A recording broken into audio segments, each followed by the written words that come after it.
So as we move on to question number 4, which is also part of the request, working with the difference. This time we are dealing with the difference of what?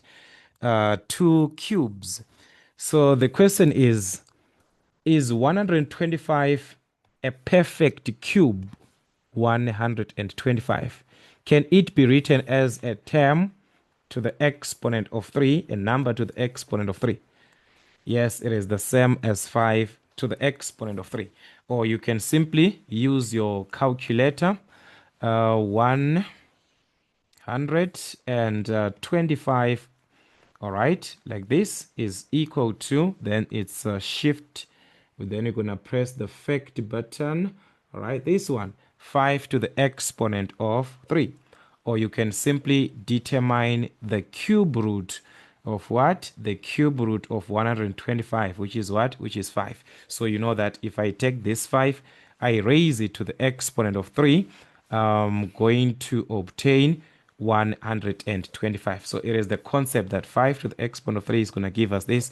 All right. So that is what you have there. So you can rewrite this as 5 to the exponent of what? Of 3 minus 729. All right. Which number are you going to use? Okay, that is 9 to the exponent of 3. But if you do not know, then use your calculator. The cube root of what? 729, which is what? Which is 9. Or you just write this 729 is equal to, then shift, you press the fact button, which is the B here. It's going to be what? 3 to the exponent of what? Of 6. But as we can see, as we need, it's 3 to the exponent of 6. But as we need what? A 3. So to take a 3 here is going to be 3 to the exponent of 2 to the exponent of 3. Remember, this here can be written like this. So 3 to the exponent of 2 is what? 9 raised to the exponent of 3, which is the same. So that is it from what you are having. This 729 is same as 9 to the exponent of 3. So it is 9x raised to the exponent of 3 to give us exactly what we have here. All right. Once you can rewrite, or once you can be able to separate these two terms to say you have the term first term minus there is the last term being raised to the exponent of 3 like this. Guys, this here can be factorized.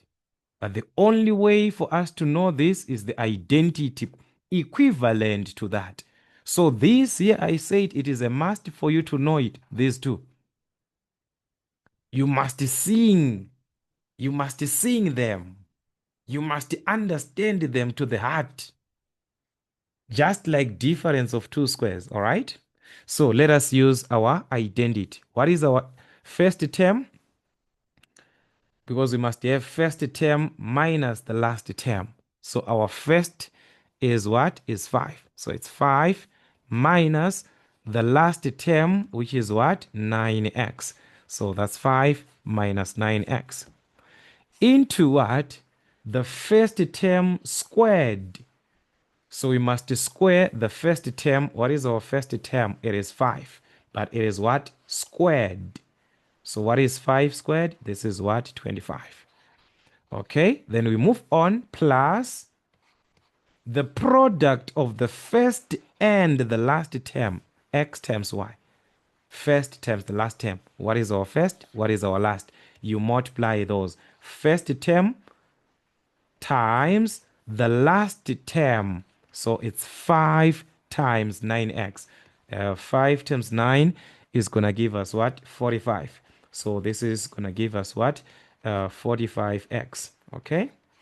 Then we move on to the last part, which is what? The last term squared. Y squared is the last term, but being squared. So what is our last term? Our last term is 9x, but it must be squared. Y squared, you must square the last term. So let's square it. 9 to the exponent of 2, that is 81. 9 times 9. X is also raised to the exponent of 2 every term. All right, so that's plus 81x squared, just like that. So you are done as long you've got the last term squared at the end. So this is your factorization. Expanding these brackets, you are going to have exactly what you were given before. So that is how you simply factorize this one. All right. So for those who had questions, it's unfortunate that I'm answering these questions now. Most of you guys have asked these questions maybe 3 months ago, 1 or 2 months ago. So, guys, very sorry for that. But for those who are for this year, at least you can utilize this information. You still have time to go through. So just check exercise 11, the one that I did. There are some questions that I left. These are some of the questions that you are going to add. All right.